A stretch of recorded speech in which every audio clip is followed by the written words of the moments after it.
I'm Dora. I'm sitting in the quiet of the law firm's conference room, the air thick with tension. Across the table, my brother Leo glares at me, his face red with anger and disbelief. The room is filled with relatives, their eyes shifting between Leo and me, waiting for the next move. A few months ago, my life took a turn for the worse. My father, a hard-working carpenter named Henry, had a sudden and massive stroke. One moment, he was out in the backyard, staining the fence on a sunny Saturday afternoon. By Sunday morning, he was gone. It was a shock that hit our family like a ton of bricks. My mother, Amelia, a gentle and kind-hearted schoolteacher, couldn't bear the loss. After Dad's funeral, she slowly lost her will to live. She stopped eating 3 weeks later and stopped talking 2 weeks after that. It was as if a light had gone out inside her. I, Dora, had always been close to my parents. When Dad passed away, I immediately quit my remote job and canceled all my rental property showings. I moved back into the house I grew up in, bringing only a suitcase and a slow cooker. For 4 long months, I took care of Mom. I cooked her meals, drove her to doctor's appointments, and held her hand in the middle of the night when she called out Dad's name. My brother Leo, on the other hand, was a different story. He had his own construction business, but things weren't going well. He visited Mom only twice during those 4 months, once for about 40 minutes and another time for maybe 20. His wife, Lily, always waited in the car. At Mom's memorial service, Leo surprised everyone. He stood at the podium in a brand new suit and gave a 5-minute speech about sacrifice and devotion. He thanked everyone in the room by name, from the caterer to the woman who printed the programs, but he didn't mention me once. I could see Aunt May dabbing her eyes, and 2 of my cousins nodding along. Uncle Tom just stared at his hands. After the service, I drove back home to shower and change. But when I tried to open the door, the knob wouldn't turn. I checked the key, tried the back door, but it was the same. Leo had changed all the locks while the family was having potato salad at the church. My suitcase, Mom's favorite quilt, and 3 boxes of books were all stuffed into black trash bags and left on the porch. When I confronted him, he said casually, "I changed the locks for security reasons." You understand? I was stunned. I called Aunt May first. She was Mom's older sister, the one who always hosted family gatherings and sent birthday cards with $20 bills inside. But she just said, "Your brother is the executor, honey. He knows what's best." Her kind voice only made me feel worse. I had to find a place to stay. I booked an Airbnb 15 miles outside of town, a small studio above a garage with a hot plate and a window that stuck. I didn't cry when I unpacked. I didn't cry when I hung Mom's quilt on the bed frame. I just sat at the kitchen counter, made coffee, and stared at the wall until midnight. 3 days later, Leo sent an email to every family member, CCing me but not addressing me directly. He wrote, "I want to be transparent about the estate situation. Dora did not contribute to Mom's care during her final months and is not entitled to anything from the estate. I've taken on the responsibility of managing our parents' assets and will distribute what's appropriate in due time. Please direct any questions to me." I received several calls from relatives that week. Cousin Sam, Cousin Lucy, a family friend from church, and Aunt May again. They all said the same thing, "Don't make this harder than it has to be." I didn't bother explaining. Instead, I opened my laptop and looked at my investment dashboard. I had been building my own portfolio since I was 25.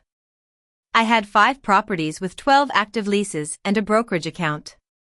I looked at the numbers and took a deep breath. I didn't need Leo's house, but I needed him to stop lying about me. One Tuesday, I noticed Dad's old workbench on Facebook Marketplace. Dad had built it himself from oak, with beautiful dovetail joints. It was covered in 35 years of saw marks. It was where he taught me to sand wood and how to use a level. It was worth maybe $300 to a stranger, but to me, it was priceless.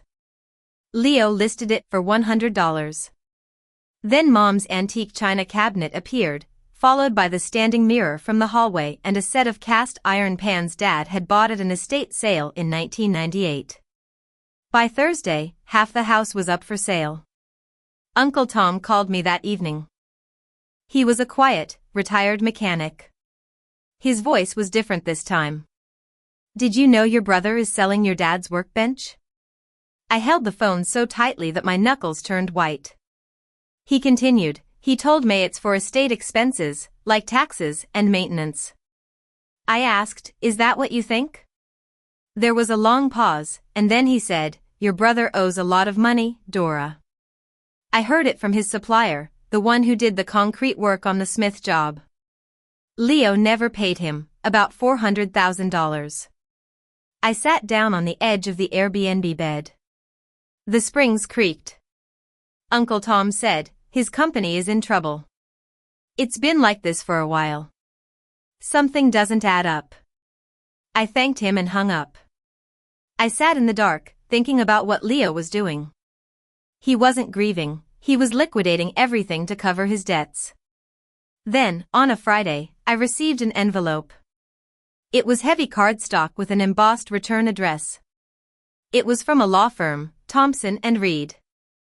I opened it at the mailbox. It was a formal notice for the reading of my parents' last will and testament, scheduled for the following Thursday at 2 p.m. There was also a handwritten note in small, precise cursive, "Miss Dora, your presence is essential. There are additional matters to discuss. J. Thompson." I had no idea what it meant. I only knew the name from some documents Mom had signed years ago. I looked up the law firm that night. Mr. Thompson was an estate planning attorney with 35 years of experience, well respected in the small town. His office was above a bookstore on Main Street. My phone buzzed while I was reading. It was Leo. "Don't bother showing up next Thursday," he said without a hello. "There's nothing there for you. I've already been through the will with the court." I replied firmly, "I'll be there." He scoffed, "Save yourself the embarrassment, Dora. I already know what's in the will." I shot back, "Then it shouldn't bother you if I show up." And with that, he hung up. Aunt May called it a family dinner to bring everyone together, but it was really a stage for Leo to make his case before the will reading. Her dining room could seat 10. When I arrived, 8 chairs were already taken. Leo was at the head of the table, with Lily beside him. Aunt May, Uncle Tom, cousins Sam and Lucy, and 2 family friends, Mr. and Mrs. Brown from church, were also there. Leo didn't wait for dessert. He put down his fork and said, "I want everyone to know where things stand. I'll be managing the estate going forward, the house, the accounts. I'll make sure it's handled responsibly." Lily jumped in, "We've sacrificed so much already. Leo deserves to be compensated for everything he's done." I just cut a piece of chicken, chewed, and swallowed. Sam glanced at me sideways, and Lucy studied her plate. Uncle Tom kept his eyes on his glass. Aunt May leaned across the table and said softly, "Dora, just let him handle it, sweetie. It's easier for everyone." The word easier hung in the air like a bad smell. I set my knife down, and the room went silent. I said, "I'll be at the reading, Leo. I assume that's not a problem." His jaw tightened, and Lily's smile froze. Aunt May looked at her hands. Leo said, "It's a formality. You can sit there if you want. It won't change anything." I replied, "Then we agree. Nothing to worry about." Lily turned to Aunt May and said, "She's just going to cause a scene. That's all she ever does." I looked at her steadily and said, "I was in the room when Mom took her last breath, Lily." "Where were you?" The table went dead silent. Forks stopped moving, and someone's glass touched the wood a little too hard. Nobody said a word. For the first time, I noticed Uncle Tom looking at me with something like understanding. In the days that followed, Leo's strategy was to isolate me. On Tuesday morning, Lily texted Aunt May, Lucy, and 3 other relatives in a group message that I wasn't part of. Lucy screenshotted it and sent it to me without a comment. It said, "Just so everyone knows, Dora is planning to contest the will. She hired a lawyer and is trying to take everything for herself. Please don't engage with her until after Thursday. Leo is heartbroken." Within an hour, my phone rang 3 times. Sam said, "Dora, don't do this. It's not worth tearing the family apart." A church friend said, "Your parents wouldn't want this." Aunt May said, "Honey, being greedy only hurts you in the end." I didn't correct them. I just said, "I'll see everyone at the reading." That night, I sat at the Airbnb kitchen counter with the letter from Mr. Thompson in front of me. I'd read it 6 times, but this time, I focused on the handwritten note. "There is a final section that applies exclusively to you." I pressed the paper flat with both palms and stared at those words until my coffee went cold. I didn't know what it meant, but I knew that a man who billed $500 an hour had taken the time to write it by hand. It had to mean something. The night before the reading, I drove past the house. It was almost 10 p.m. The porch light was on, the one with the cracked cover that Dad had always said he'd replace.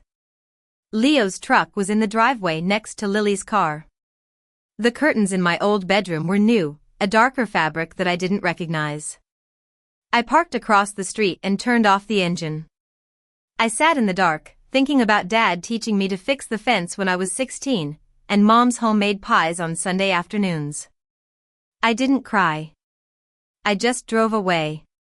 Back at the Airbnb, I laid out my clothes for the next day, a gray blazer, black slacks, and low-heeled flats. As I was setting the alarm, my phone buzzed. It was a text from an unknown number. "Miss Dora, this is J. Thompson. Please arrive 15 minutes early tomorrow. Alone." I read it twice, then plugged in my phone, turned off the lamp, and stared at the ceiling. I had no idea what was in that final section. I didn't know what Dad meant when he said Thompson would take care of everything. But I knew what I had built over the years. Whatever happened in that room, it wouldn't undo all my hard work. The next day, I arrived at the law firm at 1:43 p.m. The building was an old red brick structure, 2 stories high, with a bookstore on the ground floor and the law office upstairs. A brass plate beside the stairwell door read, "Established 1985. The receptionist led me to a private office at the end of the hall. Mr. Thompson stood up when I entered. He had silver gray hair, neatly parted, and was wearing a gray 3-piece suit and wire-framed glasses. He looked to be in his late 60s, with a military-like posture. "Ms. Dora, thank you for coming early," he said, gesturing to a leather chair across from his desk. I said, "Your note said there were additional matters." He nodded, sat down, and folded his hands on the desk with great precision. "Your parents came to me 6 years ago," he said. "They were very clear about what they wanted. They were very thorough."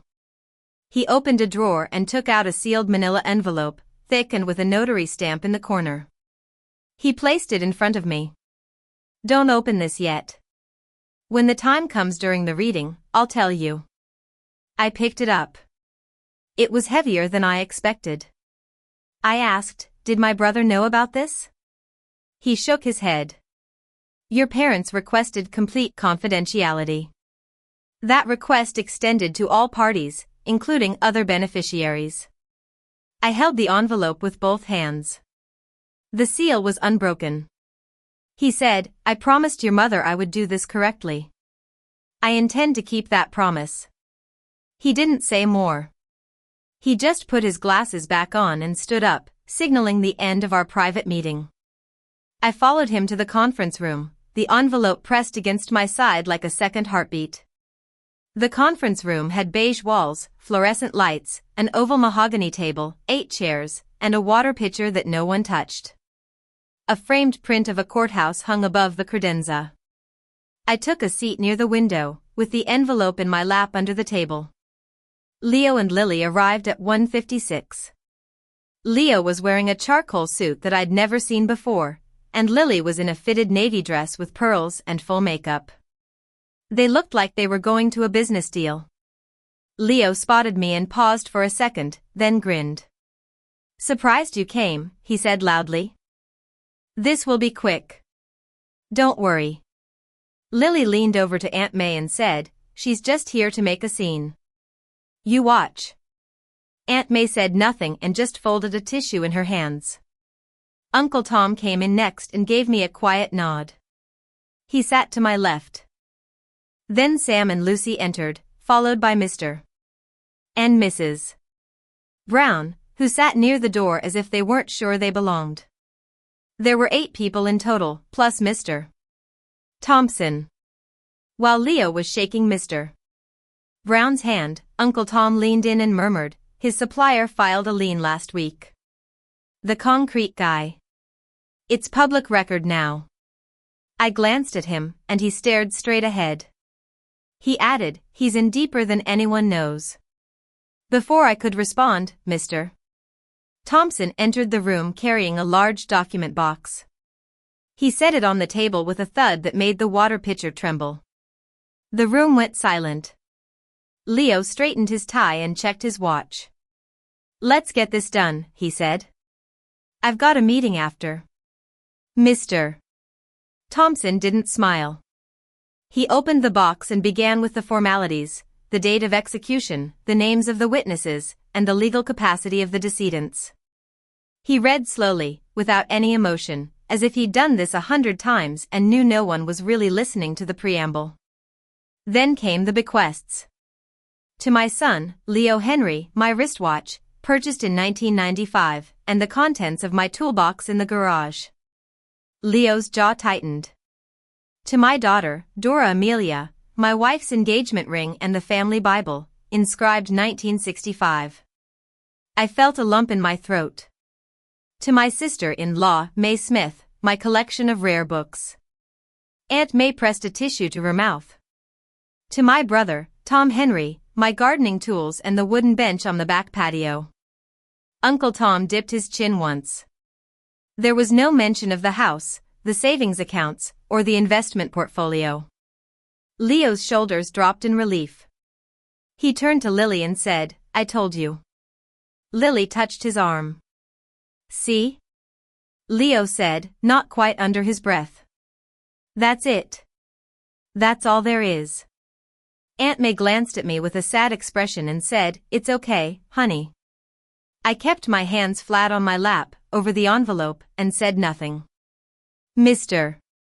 Thompson set the first stack of papers aside, aligned the edges, and put them back in the box. "That concludes the last will and testament of Henry and Amelia Henry," he said. Leo pushed his chair back and started to stand up. "However, Mr. Thompson said." Leo stopped, halfway up. "There is one final section." The room held its breath. Leo looked at Mr. Thompson, who looked at the second stack of papers. "Hope you enjoy being homeless, Dora," Leo muttered just loud enough. "Because I made sure you get nothing." Mr. Thompson pulled out the second stack. Leo sat back down slowly. "What final section?" he asked, his voice sharp. Mr. Thompson opened the second stack. The pages were thicker than the will, with notarized tabs along the margin. "6 years ago, your parents established a revocable living trust," he said calmly. "This trust is a separate legal entity from the will. It was funded independently and passes outside of probate." Leo grabbed the armrest. "I'm the executor. I would have known about this." Mr. Thompson replied, "You are the executor of the will. The trust has its own trustee, me, and its own designated beneficiary." Lily leaned forward. "Who's the beneficiary?" Mr. Thompson didn't answer right away. He took out the first page and set it face up on the table. Then he looked at me, not at Leo, not at Lily, not at anyone else in the room. Every head in the room turned to me. I reached into my lap and broke the seal on the envelope Mr. Thompson had given me. Inside were a bound copy of the trust agreement, a deed for the house, a deed for a commercial lot on Elm Street, a brokerage statement, and a savings account summary. My hands were steady, and my breathing was even. I spread the documents on the table in front of me. The deed to the house, the same house Leo had changed the locks on, was on top. Leo stared at the papers, then at Mr. Thompson. The sole beneficiary of the Henry Family Trust, Mr. Thompson said, is Dora Amelia Henry. The room went completely still. Leo was on.